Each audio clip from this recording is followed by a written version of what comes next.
Y lo primero que quiero hablaros un poquito es que hagáis una lectura un pasito más allá de lo que es el ejercicio, porque todo el mundo piensa que el ejercicio es, bueno, pues hacer deporte, y que el ejercicio es bueno, todo el mundo lo pensamos hoy porque como quema calorías, pues como pensamos que tenemos más calorías de las que necesitamos, como el ejercicio quema calorías, es bueno para gastar, ¿no? Es como si pensáramos que somos ricos y tenemos mucho dinero y que es bueno irse de tiendas porque así me gasto el dinero, ¿no? No, el ejercicio es algo bastante más complejo que eso. Mi palabra favorita en toda mi carrera de medicina fue esta, homeostasis. Yo tuve un profesor originario de Valladolid, el profesor don Carlos Belmonte, que vino desde aquí a fundar, digamos, un sistema integrado, que creo que también lo compartí con algunos colegas de aquí de Valladolid, en la Universidad de Alicante, donde yo estudié, y un día, en un examen, que teníamos exámenes de test, con muchas cosas, llegó y escribió en la palabra homeostasis, y dijo, háblenme de esto, y suspendió al 90% de la clase. Yo me quedé tan con ese concepto que yo no sería capaz de entender, ya no solo la fisiología, que es una rama que me gusta mucho, sino nada de la medicina sin el concepto de homeostasis. Porque a veces tenemos una visión todavía muy anatomista del cuerpo y lo vemos como algo estático. Y el cuerpo es una locura, pero una absoluta locura. O sea, todo lo que está pasando ahí dentro es de locos. Cuando yo a veces le cuento a la gente, para que entienda esto, les hago un símil y les digo, mira, vosotros deberéis pensar que el que está ahora aquí no es Julián. Sí, hombre, si te has presentado hace un rato ya. Pero que no es Julián, es la versión, que esto ahora se entiende muy bien, la 5.4 de Julián. ¿Por qué? Porque ya estoy trabajando en la versión 5.5. Y esto es algo tremendo, porque es algo que no tenemos en mente. Un ser humano se renueva, y estos son estimaciones de turnover proteico, todo lo que queráis, y además estimaciones hechas sobre individuos básicamente sedentarios, que en un individuo que hiciera deporte sería más rápido, aproximadamente en 2 años. En 2 años, más del 98% de cualquier persona es nuevo. ¿Qué quiere decir que es nuevo? Quiere decir que lo que había hace 2 años ya no está. O sea, no estoy diciendo, no, es que es 2 años después, no, ese concepto que tenemos de este cuerpo, no, este cuerpo ya no está. Hay uno nuevo. Ese se ha destruido y se ha construido otro. No es como un edificio que le pones una bomba y lo tiras encima y construyes otro. No, es como si el edificio le fueras tirando paredes, le fueras tirando ventanas y las fueras construyendo nuevas. Claro, me diréis, ¿y por qué me veo igual? Número 1, porque el plano del edificio es el mismo. ¿Cuál es el plano de tu cuerpo? Tu ADN. Y salvo que ese plano se altere, como ocurre en una enfermedad neoplásica, que en alguna zona de ese plano hay una mancha y se altera el plano y entonces sale algo que no estaba. Salvo eso, lo único que ocurre con el plano es que de tanto hacerle fotocopias y tanto ir utilizando el mismo y gastándolo, pues algunas zonas se le va un poco la pintura o se arrugan un poquito, cosas así, ¿no? Pero el plano sigue estando ahí y se sigue repitiendo. Y si yo quiero que la siguiente versión sea distinta, puedo trabajar en ello. Hombre, no puedo pretender, no, yo creo que la siguiente versión mida 2,10 y tenga una melena, no. Pero yo puedo pensar que la siguiente versión de Julián tenga más bíceps. Y yo me voy todos los días al gimnasio y empiezo pim, pam, y me tomo lo que me tengo que tomar y la próxima versión tiene más bíceps. Y se me dice, bíceps. Bueno, yo quiero que la próxima versión tenga el corazón más grande. Yo me voy todas las mañanas a correr y todas las mañanas salgo a correr y empiezo a hacer entrenamiento aeróbico y mi corazón se dilata de una forma fisiológica y además se sabe que es más grande porque mi pulso de reposo disminuye, porque con mi corazón más grande y en cada latido chuta más sangre, pues tiene que latir menos veces y simplemente por ahorro, por la mañana en vez de latir a 70, lato a 60. O como mis triatletas que se picaban, ¿no? A ver si yo estoy a 48, yo a 43, verán mañana, ¿no? O sea, entonces los atletas de fondo casi se pican con eso. Es decir, que el organismo no es algo estático, es algo que está continuamente rehaciéndose. Y ese rehacer es hasta cierto punto manipulable.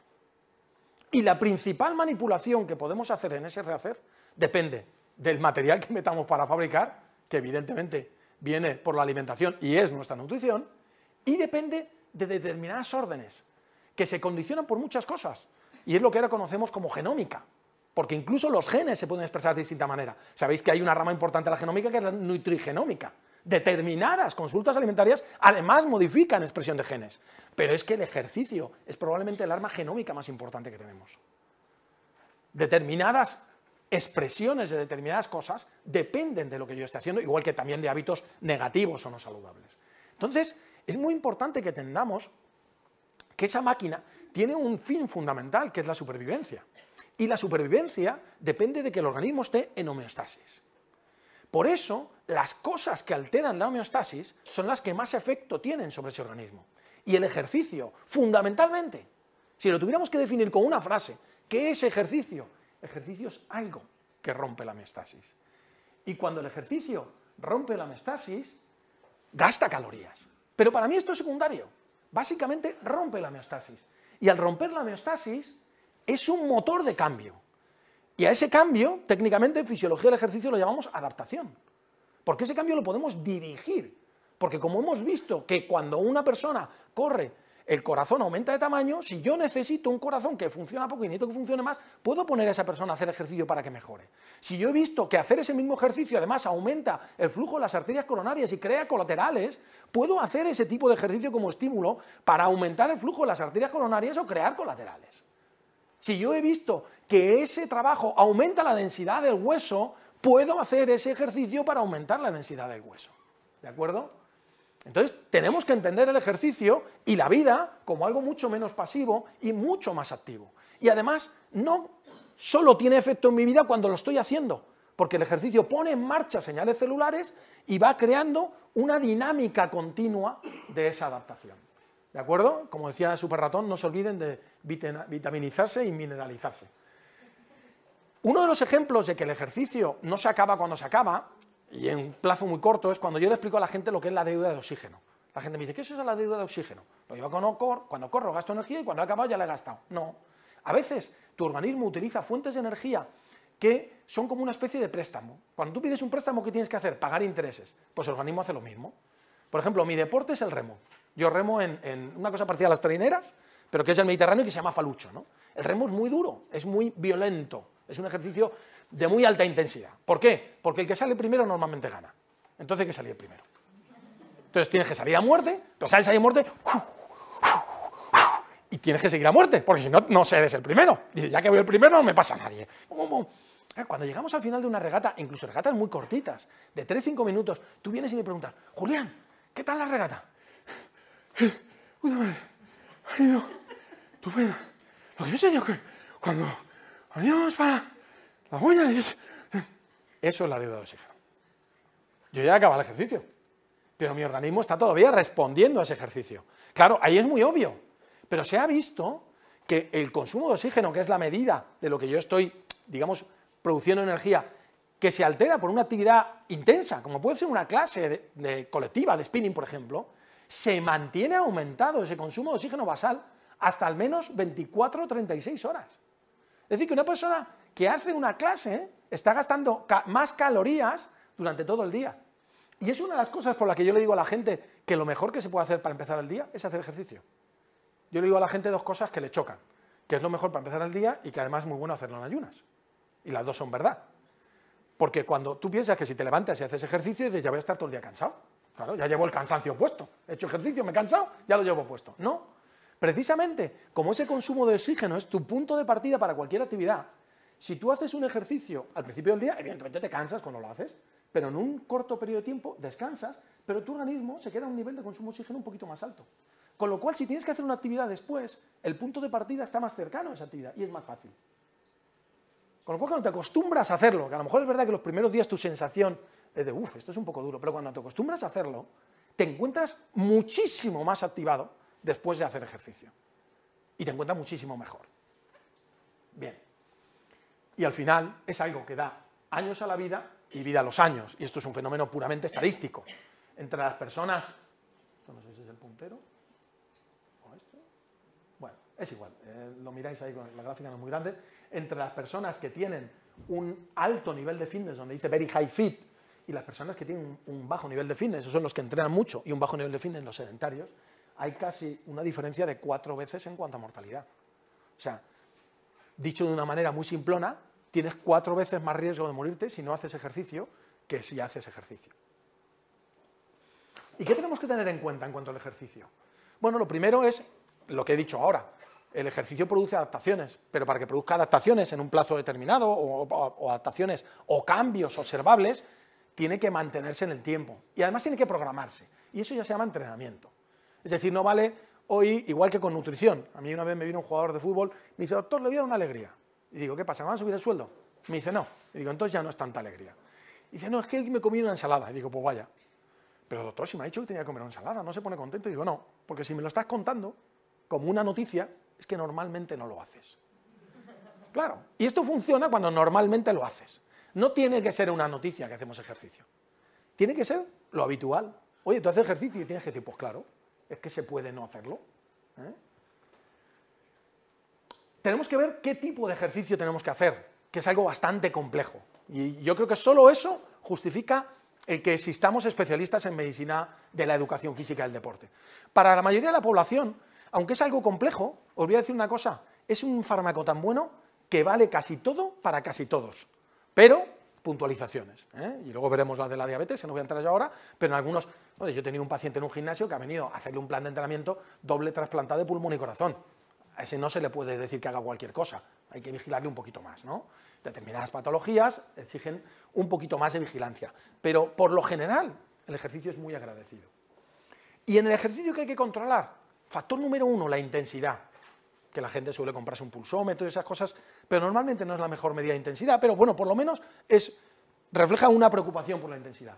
El volumen, la cantidad de ejercicio que hacemos y el tipo de ejercicio. Por ejemplo, una persona que tiene mucho sobrepeso, si se va a correr por un sitio donde hay continuamente cuestas y va para arriba, para abajo, para arriba, para abajo, y pesa muchísimo, las rodillas, los tobillos, incluso la espalda de esa persona va a estar sufriendo mucho.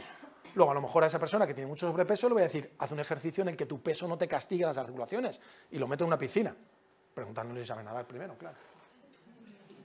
Entonces, hay condicionantes biomecánicos, hay condicionantes fisiológicos y nos pueden surgir problemas.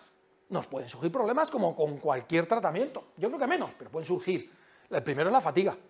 Claro, la gente que empieza a hacer ejercicio y nunca lo ha hecho dice que se cansa.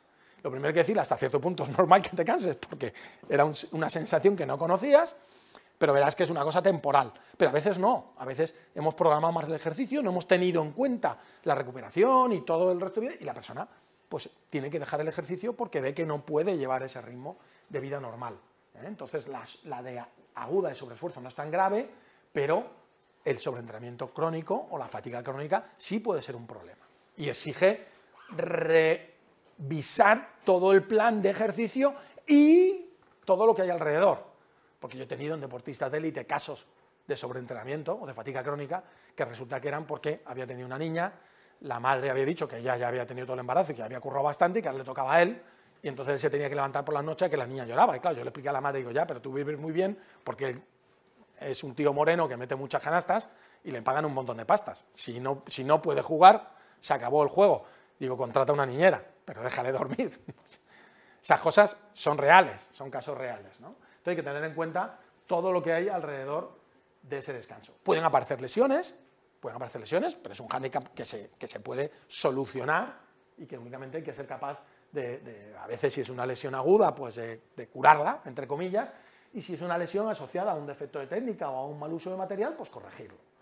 Y pueden aparecer complicaciones médicas, ¿no? Pueden aparecer desde la más grave, que sería la muerte súbita, ¿de acuerdo?, hasta golpes de calor, pueden aparecer síncopes, pueden aparecer crisis asmáticas. Bueno, pues hay que aprender a manejar conjuntamente el ejercicio con determinados fármacos y el ejercicio en determinadas patologías que prácticamente, por suerte, hoy por hoy casi todas las sociedades tienen recomendaciones para ese tipo de poblaciones para que podamos evitar esto. En general, en cuanto al tipo de ejercicio, solemos hablar de 3 tipos de ejercicio. El más conocido por todos y que a todo el mundo le parece maravilloso, que es el ejercicio aeróbico, y es normal que lo sea así porque es el ejercicio que hacemos sin querer. Ahora mismo todos estamos haciendo ejercicio aeróbico. Si consideramos estar sentado en un ejercicio de muy baja intensidad, si ponemos el 0 el metabolismo basal, sería ejercicio aeróbico. En mi caso, que estoy de pie, hago un poquito más de ejercicio aeróbico y normalmente no me pongo detrás y pido estos micrófonos porque me gusta hacer un poquito más de ejercicio aeróbico, me cambio de sitio, veo las caras y hago más ejercicio aeróbico, ¿no? Y les voy a decir una cosa curiosa, llevo un relojito de estos que luego te cuentan toda tu vida, por probarlos, cómo funciona, y los días que estoy subido todo un día a una tarima, me sale un 200% de mi actividad, a lo mejor no habiendo tenido tiempo para entrenar. Obviamente, el día que cojo la bici y me subo 3 puertos me sale un 300, pero quiero decir que esa actividad se llama gasto energético no asociado a la actividad, pero esa actividad no buscada como actividad física propiamente dicha, como entrenamiento, también es importante, ¿eh? Y es una actividad generalmente de tipo aeróbico. Bien, también está el ejercicio de fuerza, que durante mucho tiempo ha estado muy denostado, hasta que en el año 94 una mujer que se llamaba María Fiatarone dirigió un trabajo con personas de 87 años de media edad y demostró que la fuerza muscular puede aumentar en cualquier grupo de población. Y sobre todo, si tenemos en cuenta, como luego os mostraré, que la fuerza muscular se considera hoy en día uno de los mayores predictores de no mortalidad o de supervivencia, ¿eh? Simplemente la fuerza que tienes para agarrar un hand grip, que llaman, que es una máquina de hacer fuerza, un dinamómetro de mano. Lo bueno del ejercicio de fuerza es que es muy programable, es muy versátil y permite preservar la masa muscular e incluso aumentarla. Que en determinadas poblaciones, por ejemplo la población mayor o la población osteoporótica, o incluso en algunas poblaciones de diabéticos, es muy importante, porque en el músculo es donde está el receptor GLUC4, que tiene mucha importancia en esa tolerancia a la glucosa. Y luego, en los últimos años, se ha puesto muy de moda el ejercicio interválico, que ahora en los últimos años le han dado un giro, y en vez de llamarlo interválico, a lo mejor les suena, han oído hablar del HIIT, del High Intensity Training, que, bueno, pues hace unos años, lo famoso el High Intensity Training o del interválico era el spinning, ahora lo famoso es el CrossFit, ¿eh?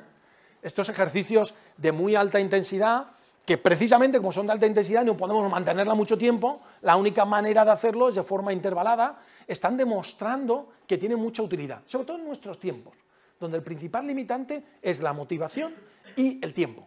Yo tengo poca motivación y poco tiempo. Este tipo de actividades te motivan mucho en poco tiempo y consiguen obtener muchísimos resultados. Aunque podríamos decir que a veces por su violencia incluso podrían ser más peligrosas. A pesar de eso, las estadísticas que estamos empezando a tener nos dicen que son muy positivas, que producen muchas más ventajas que inconvenientes. Clásicamente, además, estas actividades no se practicaban porque se suponía que no servían para adelgazar, cuando se pensaba que el ejercicio era una cosa para adelgazar.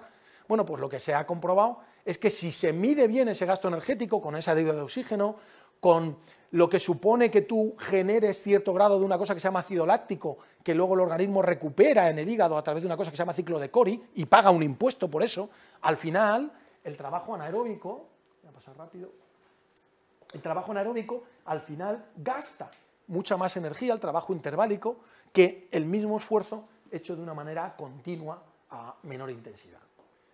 En resumen, para administrar ejercicio, valorar al paciente, ya sé que parece una perogrullada, pero a un cojo ponerla a correr es incomodísimo, o a una persona que tiene un problema de espalda, no la pongas a montar a caballo, o a una persona que tiene miedo a las alturas, no le digas que se suba en un paracaídas. Valorar al paciente, valorar sus posibilidades también económicas, también locales, la gente acaba haciendo ejercicio donde le es fácil, o también de conocidos. Oye, es que yo tengo un amigo, un gran amigo mío que juega al tenis, si a ti no te gustaría, hombre, pues nunca me lo he pensado, pero si su gran amigo juega al tenis, probablemente es una manera de hacerlo ahí. Y hacer un plan que sobre todo sea flexible, porque va a haber que ir adaptándolo con el tiempo, apetecible, probablemente apetecible debería estar antes que flexible, y adaptable. Y marcar límites de intensidad. No decir, tienes que hacer tal, pero en determinados pacientes y decirle, mira, de momento no pases de aquí. Aunque a lo mejor podría, pero yo le digo a mis alumnos de cursos de la universidad que hacemos para entrenadores personales, yo les digo, oye, ¿cuál creéis que es lo que tenemos que conseguir? ¿Qué es lo que tenemos que conseguir con una persona cuando lleve con nosotros de cliente 3 meses? Y uno me sale, no, mejorar la fuerza, resistencia, no, mejorar la flexibilidad, no, mejorar la base aeróbica, no, mejorar la capacidad anaeróbica. Yo le digo, no, a los 3 meses hay que conseguir que vuelva. La mayor parte que se apunta a un gimnasio no vuelve. Igual que la mayor parte de gente que empieza una dieta no la acaba. Entonces, lo primero que hay que conseguir es que esto se convierta en un hábito. Y para eso hay que hacerlo atractivo, hay que hacerlo fácil, hay que hacerlo ya. ¿De acuerdo? Hay que ponerle en la alfombra roja. Por lo tanto, comienzo muy sencillo y luego progresar. Tranquilos. Si llevamos toda la vida no haciéndolo, a mí no me importa. A mí cuando viene una persona y me dice, oye, que yo quiero correr carreras populares, no vengas diciéndome que quieres correrlas ya a 4 minutos el kilómetro. Yo te diría que al principio ni las acabes, o que hagas una de esas de 5 kilómetros del Carrefour. Y ya llegará el tiempo de hacer Ironmanes. Pero a mí vino un paciente diciendo, no, quiero correr un Ironman el año que viene. Y le dije, siguiente, estás loco. Claro, o sea, Hay que plantearse cosas fáciles, hay que hacer ejercicio con cabeza, con inteligencia. ¿De acuerdo? Hay que conseguir que los pacientes se enamoren del ejercicio. Y esta sería la nueva visión del ejercicio salud. Incluir entrenamiento de fuerza, que la antigua visión era, ejercicio salud es salir a caminar. Yo le digo a la gente que andar es el peor ejercicio, pero el peor ejercicio es mejor que no hacer ejercicio. ¿De acuerdo? Y yo pongo muchas veces el caso de mi madre, que falleció hace un par de años, pero era una artrítica reumatoide con muchas limitaciones, y para mi madre ir de aquí a la puerta era media maratón. Entonces, en ese caso, sí es ejercicio. Pero para la mayoría de las personas, que dicen, no, yo hago mucho ejercicio, yo salgo a andar, eso yo lo meto en esas actividades que no desprecio, pero si tú quieres invertir al día 1 hora en hacer ejercicio, vamos a rentabilizarla. Vamos a rentabilizarla de verdad, que valga la pena esa hora que has invertido, ¿de acuerdo? Y ahí vamos a meter ejercicio de fuerza, vamos a meter intensidad, vamos a ver de qué manera y cómo metemos intensidad para que sea tolerable e incluso agradable, sobre todo con ejercicio interválico, y sobre todo vamos a vigilar el factor mecánico. Y bueno, pues ya hay muchos trabajos que hablan de cómo este mismo trabajo interválico, High Speed Power Training, en personas relativamente mayores, fijaos ahí, eso parece, bueno, perdón, esto es mío, eso parece una tabla de un culturista, ¿no? Ahí de series, no sé cuánto, no sé quinto, bueno, pues adaptadas a cada persona, un programa de ejercicio de alta intensidad. Y eso permite, pues mira, este es mi deporte, yo soy el del pañuelo ese que está por ahí en medio. Ese lado del barco se llama estribor, porque el barco va para allá. Y os pongo la diapositiva, bueno, esto es antes de una regata, y esto es la regata en mi pueblo, en Campello, que ahí estamos subiendo una champa, se me ve con el pañuelo allí detrás, y esto es cuando ganamos la regata, ganamos esa regata, fijaos cómo estaba el mar, y os la pongo porque este señor que hay detrás de mí con el dedo así, es un compañero, se llama Vicente, es médico de familia y tiene 64 años. Y está compitiendo en carrera de veteranos. Nosotros, gracias a ese oro, nos metimos en el Campeonato de España y bueno, en el Campeonato de España nos quedamos a 3 décimas de entrar en la final del Campeonato de España. Pero bueno, eres aficionado y llegas allí, te vas a Málaga, te estás unos días con los amigos, te lo pasas bomba, sufres en la regata, porque las regatas son muy duras, yo os digo, mirarnos las caras, pero te lo pasas bien. Bien, entonces ejercicio, todo el mundo, todos los días y con cariño.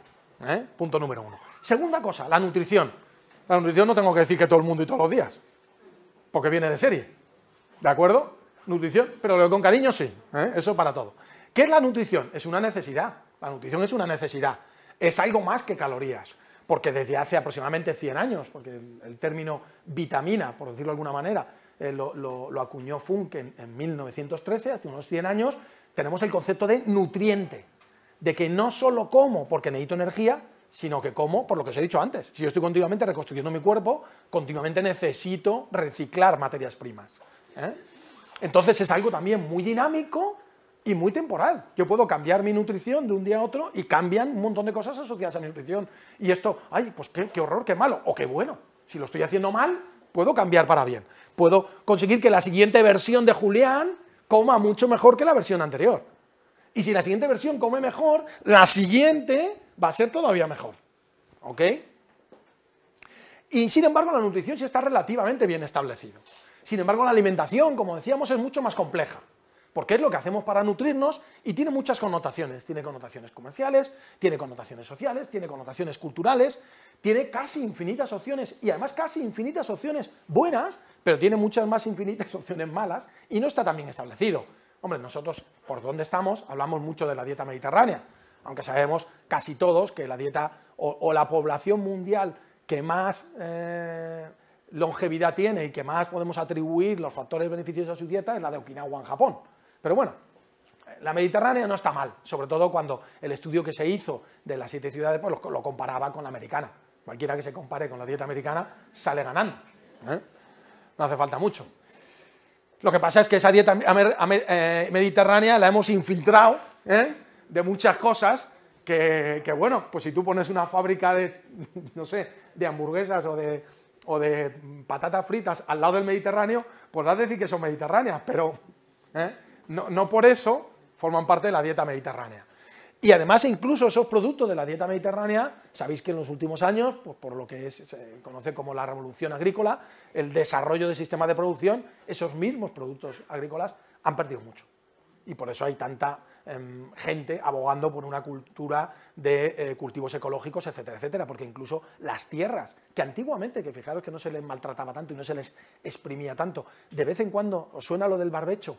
Se hacían barbechos, ahora mismo, por ejemplo, la tierra de Almería, que es una de las zonas donde más se cultiva de España, ya se hacen análisis y es que no tiene prácticamente sales, no tiene nada. Claro, la planta se alimenta de la tierra, si la planta no tiene nada en la tierra, el fruto que sale de esa planta va a tener muy poco.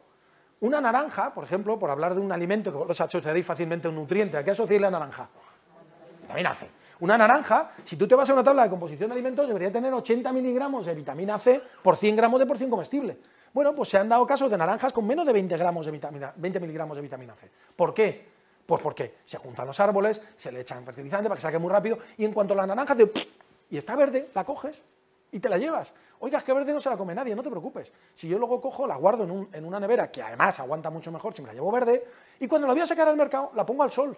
Incluso la ponen en unas máquinas que la naranja va girando para que la naranja sea preciosa y está toda naranja homogénea. Vosotros, la naranja es toda naranja homogénea porque le da el sol por todos los lados. ¿Vosotros pensáis que una naranja de verdad le da el sol por todos los lados? Si el sol sale por allí y se mete por allí. Y el árbol no se... Vamos, salvo en El Señor de los Anillos, los árboles no se mueven. ¿Y qué va a estar la naranja ahí colgada del pedúnculo así, haciendo así? ¿Para quedar una naranja por todos lados? No, eso está trucado. La naranja de verdad es la que no compramos. Porque además cuando madura se hace pequeñita, se arruga, tiene un color como menos homogéneo, incluso puede estar picada, porque el que más sabe de frutas, que es el pájaro, la buena es la que pica, no va a picar la verde. Entonces, la que no compramos, aunque esté a mitad de precio, es la naranja buena. Es decir, que de alguna manera nosotros somos también culpables de esa modificación de la transformación de los alimentos, porque vamos buscando alimentos visualmente atractivos o atractivos a nuestro paladar, y nuestro paladar solo detecta, bueno, nuestro cuerpo solo detecta calorías, eso es lo más fácil que detecta. Si a ti te preguntan, oye, ¿cómo has comido hoy? He comido, qué bien he comido. El qué bien he comido es de estilo boa, ¿no? ¿Cómo anda de comer en la boda? Nadie está hablando, oye, que no. Tú te vas hoy a una pizzería y pides una pizza y te ponen una pizza así, vas mañana a otra y te ponen una pizza así y vuelves a la segunda. Las raciones, los tamaños de los platos han aumentado en los últimos años más de un 25%, por eso. Y además, para que resulte rentable eso, ¿cómo aumentan? Lo que le metemos es grasas saturadas y azúcares, que es lo más barato de conseguir, ¿no? Entonces, bueno, si alguno tiene curiosidad, esto es un documental relativamente duro que hizo la DSF, pero lo podéis encontrar por internet, se llama Nuestro pan de cada día y te cuenta un poco lo que es la producción de alimentos hoy en día, los grandes invernaderos, una granja de pollos, no sé llamarla así porque da penita, y un matadero, etcétera, etcétera. Te cuenta un poquito esas cosas. Y además tenemos otro lastre detrás, que nuestra historia alimentaria es una historia de hambre hasta hace 4 días. A mí todavía mi abuela, cuando me ponía la comida y yo decía algo que no tenía hambre, me decía, hambre de 3 semanas tenías que pasar tú. Claro, como no has pasado una guerra, como haciéndome sentir culpable de que no me estaba comiendo lo que me ponían, ¿no?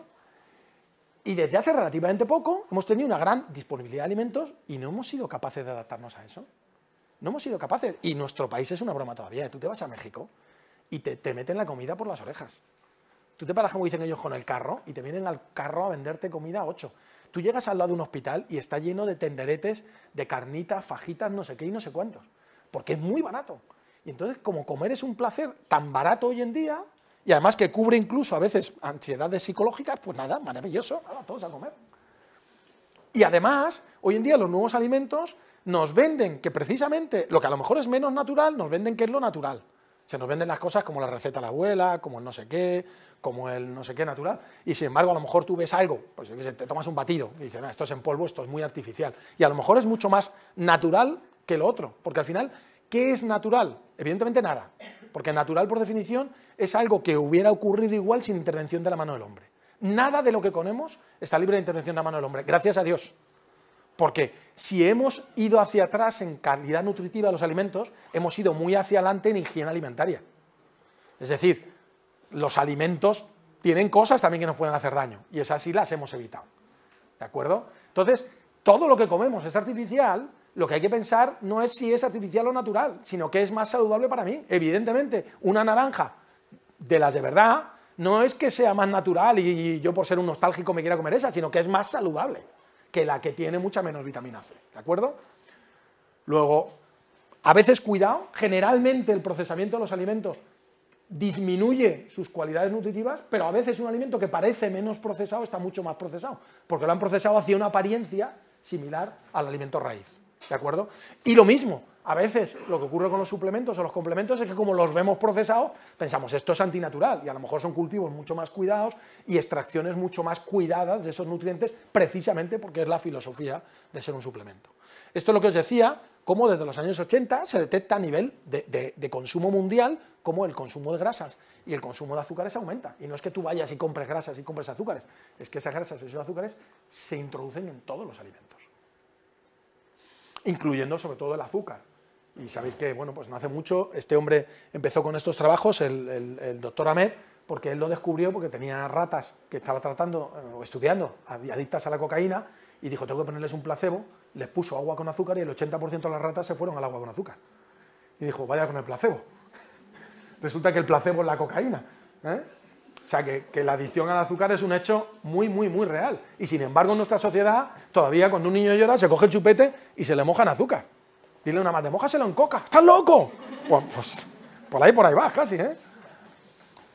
Y al final, como lo que os hablaba de los suplementos, por ejemplo, también existe la creencia, y mucha gente dice, no, es que tomar suplementos es como, entonces te da igual lo que comas. Pues fíjate, curiosamente, los estudios que han valorado esto han visto que la gente que toma suplementos come mejor. ¿Por qué? Porque en el fondo, ya que están invirtiendo dinero, una preocupación en una parte de su dieta, no quieren estropearlo con lo demás. Y se preocupan más de lo que comen. ¿Y dónde está el problema? Pues el problema está en que a veces no decidimos nosotros lo que comemos. Porque yo siempre digo que además de nosotros, en esa versión, no tengo micrófono, hay alguien más. ¿Y quién es el alguien más? La grasa. La grasa, yo digo que es un sistema ancestral de supervivencia y yo digo que es un alien. La grasa es como un alien que hace miles de años se metió ahí dentro con el rollito de que nos iba a salvar la vida. Claro, porque yo comía el día que pillaba algo y hasta que me volviera a tocar comer. Entonces mi supervivencia dependía de que el siguiente día que tocaba comer siguiera vivo. Y la grasa vino y me dijo, chaval, mira, yo cojo las calorías, me las guardo y luego si eso ya te las devuelvo. Es un poquito un mensaje parecido al que te hace un banco. Tú déjame a mí el dinero y luego si eso ya puedes disponer de él. Eso es parecido, porque la grasa, por ejemplo, tú tomas exceso de carbohidratos, se transforma en grasa. Tú tomas exceso de proteína, se puede transformar en grasa, de alguna manera. Oxida el hígado y tal. Pero ahora tú ten falta de alimentos, que lo primero que te falta es lo que no almacenas, proteínas. Es grasa, devuélveme. No, es que no puedo. Es que la grasa en proteína no se vale. Vaya. Pues es que me quedé sin comer, tengo un poquito de hambre, necesito un poquito de glucosa. No, mira, tampoco tengo. Entonces, nos ha hecho una pequeña trampa, nos ha hecho ahí una cobra, ¿no? Y está ahí esperando cada vez que comas, y cuando comes, pues se lo lleva a ella. Que esto es muy importante, ¿eh? Esto es un poquito lo que hablamos de que tiene vida propia, de que la grasa además tiene conexiones al cerebro y sobre todo al cerebro límbico. Manda mucho en nosotros. Nos hace... ¿Vosotros habéis visto a alguna persona a dieta sonreír? ¿Tú te encuentras con alguien que está a dieta? Manolo, ¿qué tal? Soy odioso. Todo el mundo que está a dieta está triste. Esto es una filmación de un amigo que se dedica a los vídeos, a las cámaras ocultas para filmar al alien. Nos quiere hacer comer y a veces decimos, no quiero. Y entonces siempre tiene alguna estrategia. Siempre tiene alguna estrategia.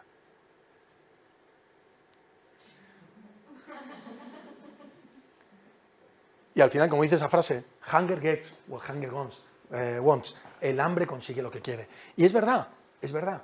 Y eso es lo que nos ha llevado a la situación en la que estamos. Y en vez de dejarnos llevar por ese alien, tenemos que tratar de escuchar. ¿Pero a qué vamos a escuchar? ¿A la publicidad? ¿Vosotros creéis que es lo más conveniente escuchar a la publicidad? Estos dos casos que son muy buenos.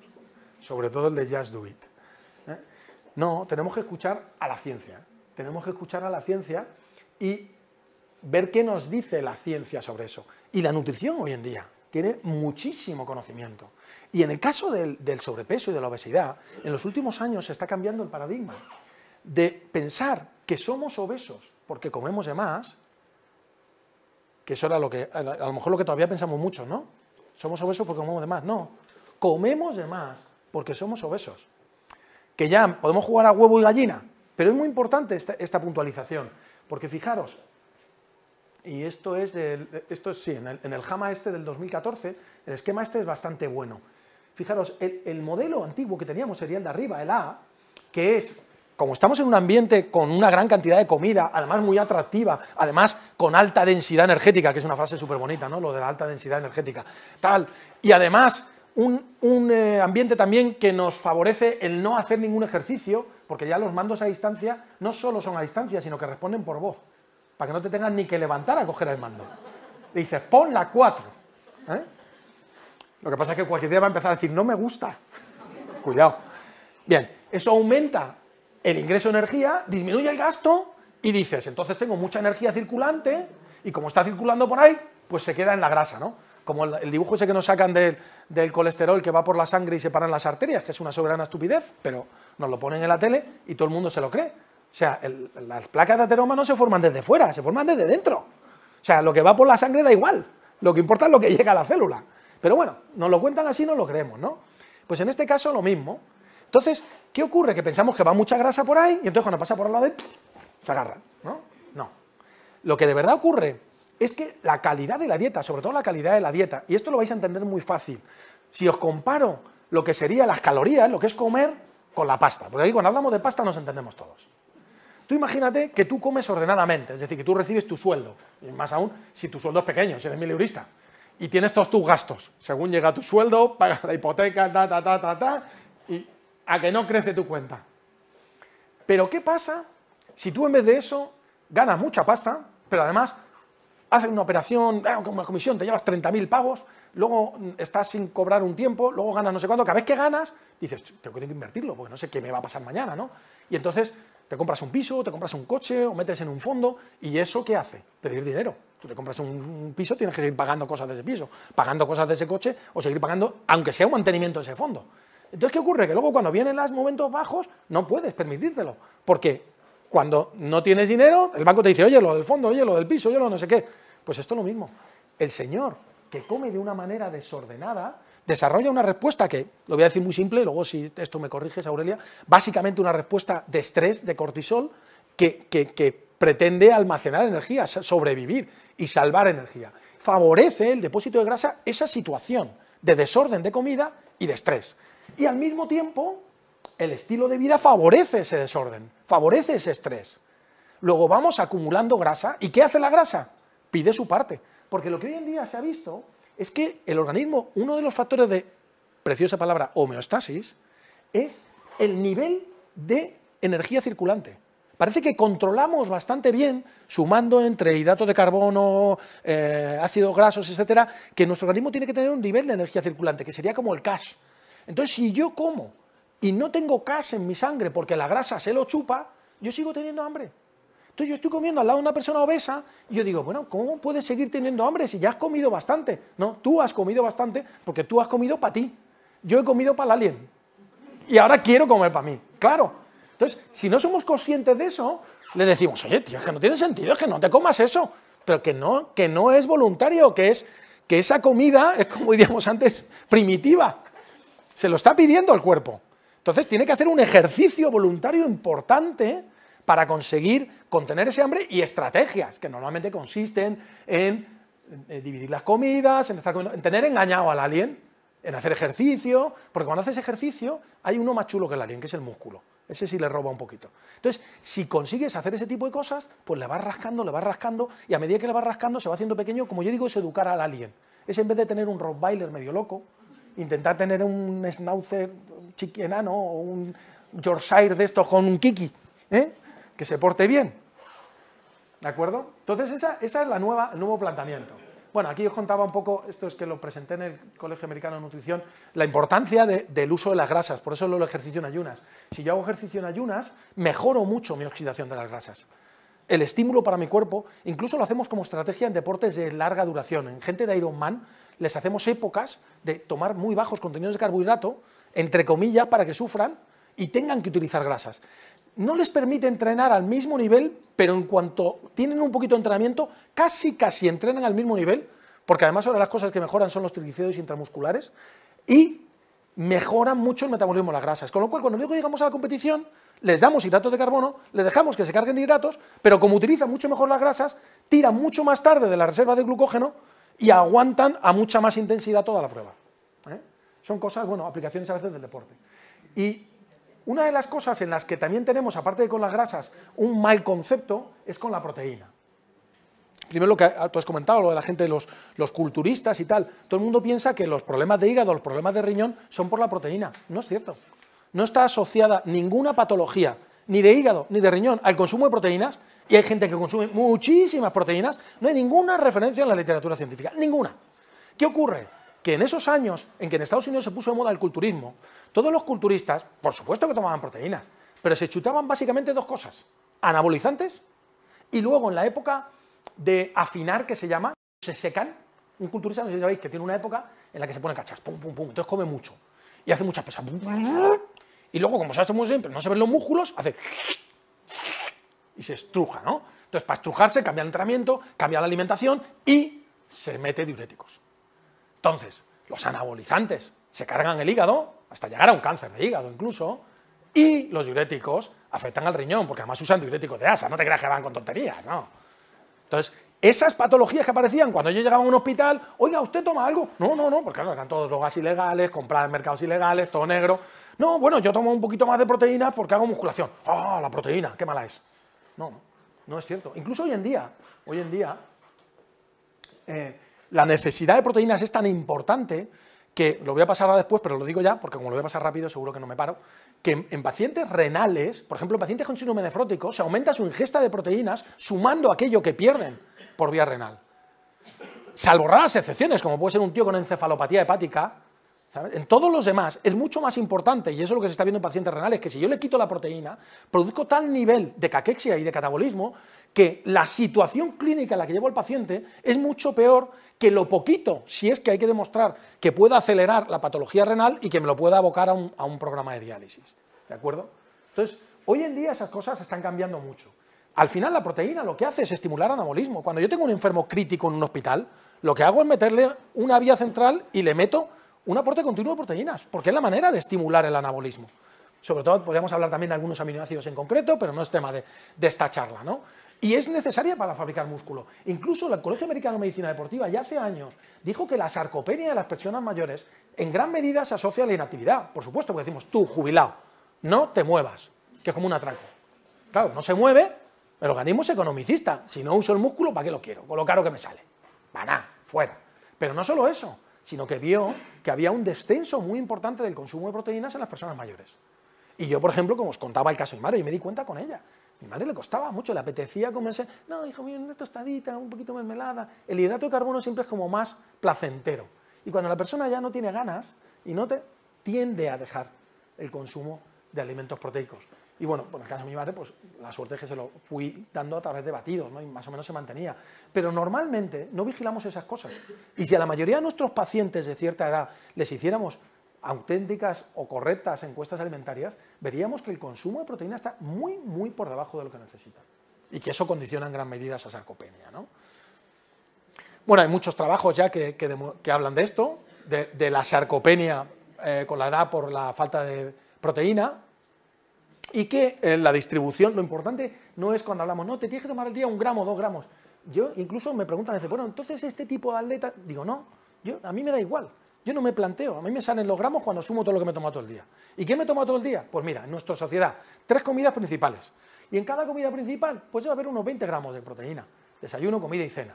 2 snacks, normalmente. En cada uno de ellos, como la proteína es lo que más falta, hay un poquito de proteína. ¿Cuánto? Pongamos 10 gramos. Tengo 20, 40, 60, 70, 80. Más o menos es la media que me dicen. Pero ahora hago ejercicio. Cada ejercicio lo alimento. ¿Qué ejercicio has hecho? Un ejercicio aeróbico, sobre todo tengo que recuperar con hidratos de carbono, pero un poquito de proteína. Pero he hecho un ejercicio de fuerza, que he hecho una gran destrucción muscular y he estimulado un gran trabajo muscular, pues tengo que recuperar con más proteína. Entonces, a lo mejor un entrenamiento de un culturista sí que me condiciona 10 o 15 gramos durante el entrenamiento y 25 gramos en un batido cuando acaba, y sin embargo un entrenamiento de una salida de un ciclista solo me condiciona un batido que tenga 10 gramos de proteínas, a lo mejor 40 hidratos. Es decir, luego ya alimento cada fase de ejercicio. Y al final del día sumo y normalmente me sale luego lo que dicen los libros, que una persona normal está consumiendo alrededor de 1 gramo, que un deportista de resistencia no más de 1,4 y que un deportista de fuerza entre 1,4 y 2. Bien, pero yo no lo hago porque me salgan los números, ¿de acuerdo? Lo hago porque lo que le doy al organismo es lo que necesita, y esto es muy importante, en el momento que necesita. Porque si yo estoy mirando los gramos, lo mismo los gramos me cuadran, pero ese tío que está haciendo entrenamiento de fuerza se come un chuletón de 1 kilo y en ese chuletón de 1 kilo se está tomando 100 gramos de proteína y dice, ya está, lo de todo el día. No, porque la proteína no se mantiene en el tiempo. 100 gramos de proteína en una sola dosis o esos batidos con altas cantidades, sobre todo de proteína de suero, que es de muy rápida absorción, la mayoría lo oxida el hígado, porque el hígado tiene mucha avidez a utilizar la proteína como fuente de energía. Y eso no es proteína que vaya a formar parte de la estructura. Y además la proteína que no forma parte de la estructura es la proteína a la que le tengo que quitar el grupo amino, luego le doy un trabajo al hígado, que no es que lo ponga enfermo, pero le doy un trabajo por el ciclo de la urea, y la que luego me va a exigir una eliminación de esa urea por el riñón. ¿De acuerdo? Entonces el consumo de proteína debe ser adecuado, pero sobre todo debe ser continuo a lo largo del día. Pequeñas ingestas, pero continuas. ¿Por qué? Porque, bueno, tenemos trabajo, bueno, de esto hay muchas cosas, pero sí iba a poner aparte de que, por ejemplo, el famoso estudio de Diógenes, como vio que las dietas con más alto contenido en proteína, que además generaban un menor índice glucémico frente a las que tenían más hidratos, daban mejores resultados. En un Clinical Nutrition mostraron esto, que si yo a un tío que está haciendo pesas muy fuerte le voy dando cada vez más proteína, más de 25 o 30 gramos, ya no tengo más, el FSR es la síntesis muscular, ya no tengo más síntesis proteica.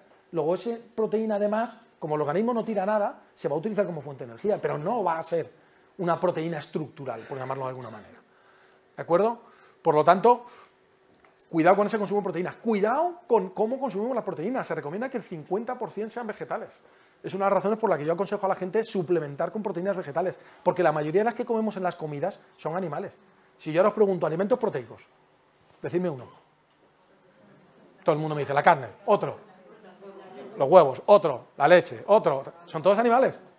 No estáis pensando en proteínas vegetales, que las hay. ¿De acuerdo? Que de calidad biológica a lo mejor solo la soja, pero combinando a lo mejor cereales y legumbres también. Nadie me dice los frutos secos, etc. Y además, pues tenemos, esta diapositiva está hecha antes de lo de la OMS. Tenemos la situación actual en la que parece ser que nos empezamos a dar cuenta, que a mí me hace gracia cuando dicen esto, que la gente diga, hombre, ¿cómo se puede decir eso? ¿Y la industria cárnica? Es como si yo me tuviera que preocupar de la industria del tabaco porque descubriéramos que da cáncer de pulmón. Oiga, pues la industria cárnica, que trabaje menos carne y que haga más lechugas. Que se modifique la industria para la salud de la población. No que se muera la población para que la industria esté contenta.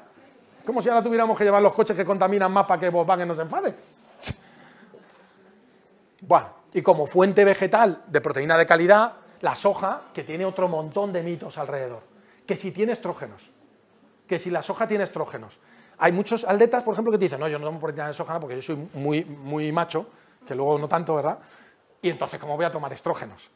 La soja tiene fitoesteroles. Un fitoesterol es lo que llamaríamos químicamente un agonista-antagonista competitivo. Y en el caso de los fitoesteroles, aunque hay un cierto agonismo que se utiliza, por ejemplo, para la sintomatología de la menopausia, la mayor parte de las acciones que se conocen y de la mayoría de los fitoesteroles, porque hay que distinguir el tipo de fitoesterol, es antagónica. Por ejemplo, hay muchos estudios epidemiológicos que muestran que las niñas en países orientales que consumen más soja de pequeñas tienen menos cáncer de mama. Y la explicación es que la ventana estrogénica es menor porque ese fitoesterol está haciendo un poquito de bloqueo de algunos de los receptores. Incluso hay gente que dice que no solo no se debe tomar con tamoxifeno, sino que se debería favorecer el consumo de soja. Y el propio cáncer de soja, el propio cáncer de mama, en el propio cáncer de mama, los estudios más modernos dicen que la supervivencia en el cáncer de mama es mayor en las mujeres que consumen soja. Y sin embargo, se le sigue diciendo a la gente, oiga, no, usted si tiene cáncer de mama, si lo ha tenido su prima o su vecina, tampoco lo tome, no le vaya a dar algo, ¿no? Entonces, bueno, pues ahí tenemos un poquito que actualizarnos y que hablar un poquito más con fundamento, como decíamos al principio, ¿no? O el riñón, que ya lo he dicho antes, por eso lo paso un poquito más rápido, pero como, sobre todo en pacientes que se ha visto que empeoran mucho porque al final lo que te da calidad de vida. Si es que vivimos con el músculo. Si es que yo me daba cuenta, mi madre cuando empeoró mucho, cuando tuvo una caída, se quedó sentada un tiempo, hizo una atrofia de su poquito músculo que tenía y no era capaz de levantarse. Cuando tú tienes una persona mayor que no se puede levantar, la has perdido. La has perdido. Entonces, yo iba todos los días con ella y me iba allí, le cogía la mano y la iba soltando, le hacía repeticiones todos los días para que pudiera levantarse. Porque en el momento en que no puede levantarse, entonces nuestra masa muscular, no nuestro consumo de oxígeno, ninguna otra cosa, nuestra masa muscular es la que define nuestra calidad de vida. Nuestra masa muscular es la que nos dice qué podemos y qué no podemos hacer. Y el músculo depende absolutamente de las proteínas, porque además el músculo no está ya hecho. Tú dejas de hacer ejercicio. Bueno, fijaros los primeros astronautas que se fueron allí y bajaron y nadie pensó en eso, y cuando llegaron aquí salieron de la cápsula y se cayeron al suelo. O sea, se habían atrofiado de tal manera, por no tener ni siquiera gravedad, que ahora, claro, que cuando suben están todos ahí en la cinta, con las corrientes, con las gomas, con el no sé qué, porque es fundamental, ¿de acuerdo? Como decía, es un predictor de mortalidad. Bueno, incluso es curioso, en gente joven, no sé si esto lo habrías oído, en gente joven es un gran predictor de mortalidad porque se ha visto que la baja masa muscular en gente joven se asocia a altos índices de suicidio. Cosas tremendamente curiosas, ¿de acuerdo? Y la importancia, como os decía, de asociarlo a ese consumo de proteínas. Esto es lo que te decía de los... Si quieres luego te paso la cita, diciendo que tienen más. Y entonces lo importante es que estemos dando al cuerpo siempre ese recambio proteico, y para eso necesitamos dos cosas. Necesitamos ejercicio, que es la orden, y materia prima, que es nuestra alimentación. Esta gráfica es bonita de explicar, pero no la voy a contar. Y en el fondo los suplementos, al final lo que son es una evolución de la ingeniería alimentaria, que lo que me permiten, sobre todo a mí que trabajo con deportistas y quiero tanto de carbohidratos, tanto de proteínas, tanto de tal, o en un momento determinado. Hoy he hablado con un tenista famoso que le voy a empezar a asesorar y tal, y me decía, no, yo lo que necesito es una comida para los días que estoy en una competición y no sé a qué hora voy a jugar y a qué hora acabo y luego tengo la otra. Pues en ese caso, evidentemente, un batido sustitutivo de comida le viene de miedo, porque no tiene que andar ni preparando, ni pensando, nada, lo tiene preparado y ya acaba el partido hasta ahora y el siguiente lo tiene tal, pues lo toma en medio y ya está. ¿Ok? Entonces, al final son herramientas que tenemos que ni hipervalorarlas, pero mucho menos denostarlas. Tenemos que aprender a manejarlas. Son las herramientas que tenemos en el siglo XXI. Soy un futbolista mío. Y al final lo que tenemos que entender es que el ejercicio y la nutrición saludable son factores clave para la aparición, evolución y pronóstico de cualquier patología. Y además son estrategias de bajo coste y de altísima rentabilidad. Yo he sacado, y esto lo digo con mucho orgullo, solo uno, pero porque tampoco he tenido muchos pacientes, pero yo he sacado a un fibromiálgico de la fibromialgia con ejercicio, 2 años.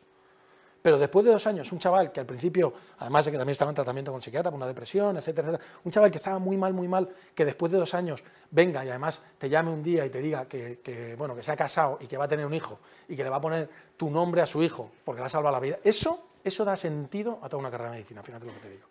Da sentido a toda una carrera de medicina. Y es pim pam, pim pam, pim pam, pim pam. Y es hacerle creer en él mismo. Pim pam. Y el ejercicio ayuda a eso. Porque cuando tú haces ejercicio es muy agradecido. Tú haces ejercicio y dices, bueno, esto no lo puedo levantar porque no estoy bastante fuerte. Pero coges una carga un poquito más pequeñita y la levantas. Y de repente ves un mes después que esto no podías y ves que lo levantas. Y nadie te tiene que contar nada y dices, esto está mejor. O tú te subes a un tapiz, intentas correr 20 minutos y dices, uff, y corres 10 y dices, joder, qué mal estoy. Pero cuando a las 2 semanas de repente ves que corres 20 y dices, joder, qué bien. Es decir, es un premio tan palpable que es muy fácil introducir a la gente en eso, ¿no? Lo que decíamos antes, bueno, aquí eran los de la... Por aquí está el de la carne. Me parece que está... Los sedentarios, la densidad de las dietas... Mirad, lo de la carne... No, eso las legumbres y tal... Y lo de la carne roja, menos de 500 gramos a la semana. Pues ya lo estaban diciendo. Esta perspectiva me parece que es del 2004. O sea que ya lo sabíamos, ¿no? Pero bueno, nos hemos asustado ahora. Y hay algunos trabajos muy buenos, incluso hay un libro editado en España por un compañero mío, por José López Chicharro, que se llama Fisiología del Ejercicio y Función. Bueno, no me acuerdo del título y tengo yo un capítulo, precisamente de la fatiga crónica. De cómo se adecúa el ejercicio a distintas situaciones, ¿no?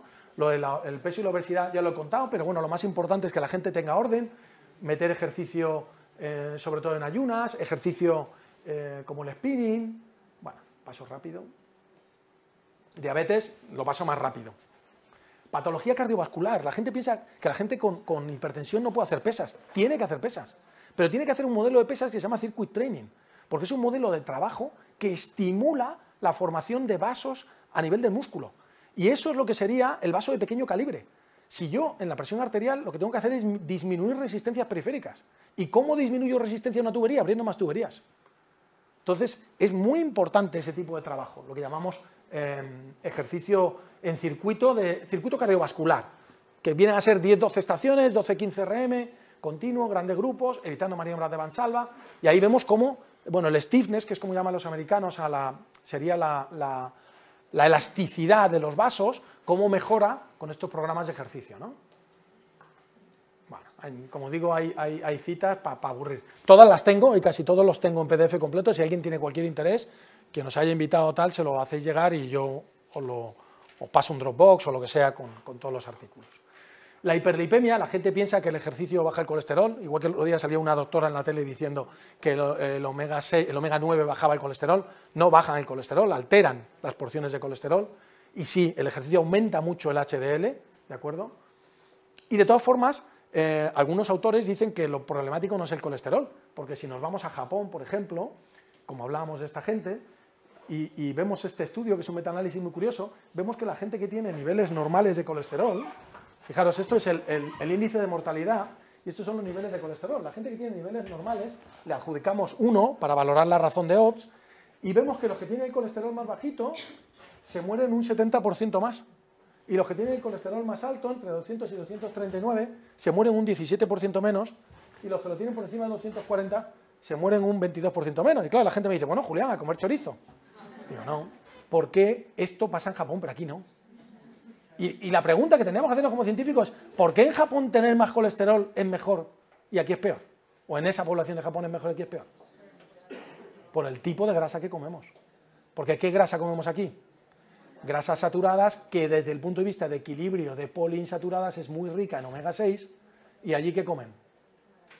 Pescado, que es puramente omega 3. Y hay muchos estudios que relacionan precisamente la relación omega 3, omega 6 con la mortalidad. Cuando se descubrió que los esquimales que estaban ahí en Groenlandia, esa gente ¿qué comía? Pues ¿qué comen? Pez graso, foca, y dice, estos se van a morir de un infarto a los 20 años. Porque no toman verduras. A ver, intenta tú plantar una patata allí en el hielo. Claro, estos comen solo eso. Y dices, bueno, que se van a morir. Y resulta que son los que tienen el índice de enfermedad cardiovascular más bajo. ¿Por qué? Porque todo lo que comen es omega 3. Entonces, esta relación que todavía no está bien valorada desde el punto de vista clínico, probablemente porque no tenemos esa analítica para poder valorar eso, es algo que, bueno, pues quedará, yo creo que hablar bastante en el futuro. Hay una página web donde todo esto que os estoy poniendo sale, que es esta, que se llama, se llama www, la tenía por aquí, bueno, pues no sé dónde la he puesto, www.efaeducation.com, me parece que es. efaeducation.org, ahí está, efaeducation.org. Y ahí viene todo eso, incluso viene una base de datos, que es un FileMaker, en la cual puedes meter tu dieta y te va a decir la proporción de omega 3 y omega 6 que hay en tus células, es un algoritmo, en función de la dieta que llevas. Y te cuenta un poquito lo que es el omega 3, el omega 6, el balance, etcétera, etcétera. Bueno, el ejercicio en el infarto, por ejemplo, hasta hace poco una persona tenía un infarto y se le decía, váyase usted a quedarse quietecito. Luego se empezó a hacer rehabilitación cardíaca. ¿Suena eso la rehabilitación cardíaca? Empezó haciendo ejercicio aeróbico y baja intensidad, con lo cual no empeoraban, pero tampoco mejoraban, porque no se conseguía estimular nada. ¿Por qué? Porque los médicos siempre hemos tenido más miedo de qué va a pasar que de hacer las cosas. Y alguien fue valiente y dijo, no, yo voy a poner a los cardiópatas controlados, vigilados, pero les voy a dar caña. Y empezó a hacer ejercicio interválico, high intensity interval training con los cardiópatas. ¿Estás loco? Pues no, pues mejoraron muchísimo. Pero hasta el punto de que también lo empleaban en claudicación intermitente, y fíjate, parece que cuanto más caña les das, si tú les haces entrenamiento al 88%, mejoran. Pero ese incremento de consumo de oxígeno, que en cardiopatía sí es lo importante.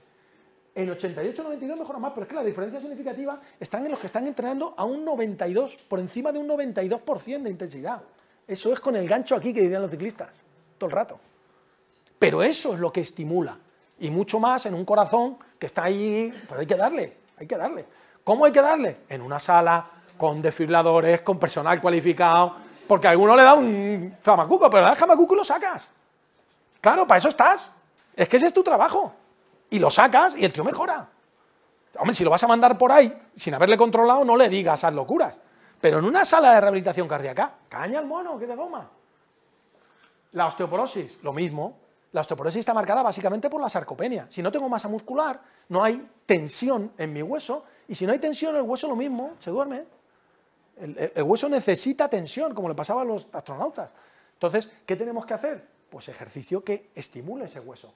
En este caso, mejorar la fuerza, mejorar el equilibrio, porque la mayor parte de las personas que pierden masa ósea, luego el suceso desencadenante de la cuesta abajo suele ser una caída, y eso es una pérdida de equilibrio, también por falta de masa muscular.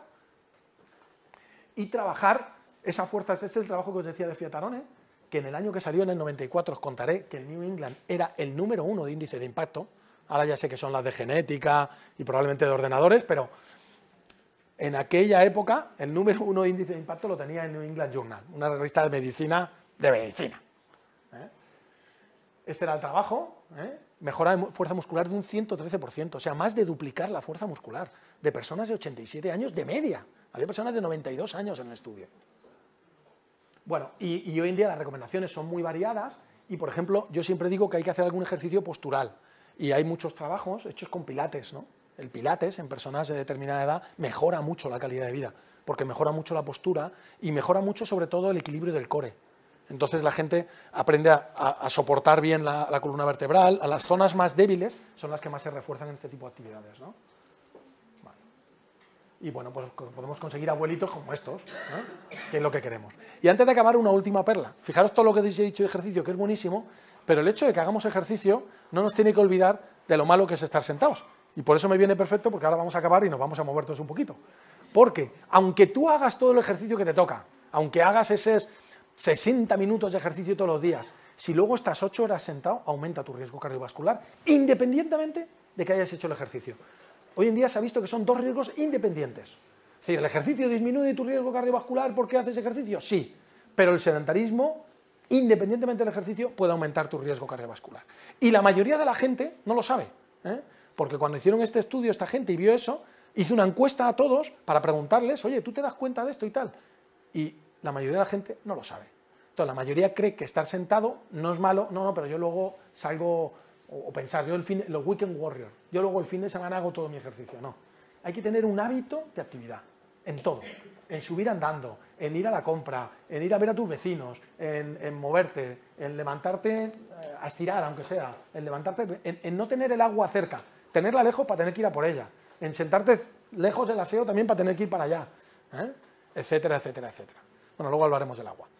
Con lo cual, al final, lo que le digo a la gente es que hay un libro que me encanta, que lo leí cuando era un chaval, que se llama Ilusiones, de Richard Bach, es el autor de Juan Salvador Gaviota, que a lo mejor os suena más, y es un libro de un Mesías que dimite de ser Mesías, y otro que se lo encuentra y dice, ¿cómo se vas a dimitir? Y dice, dame el manual, y le da el manual para el Mesías, ¿no?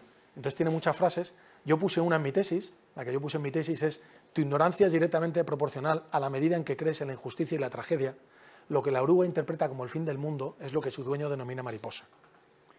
Pero hoy os voy a poner otra, que es muy bonita, y es aprender algo, es darte cuenta de que ya lo sabes. Y es importante aprender todos los días, y de todo lo que podamos, pero tan o más importante que aprender es actuar.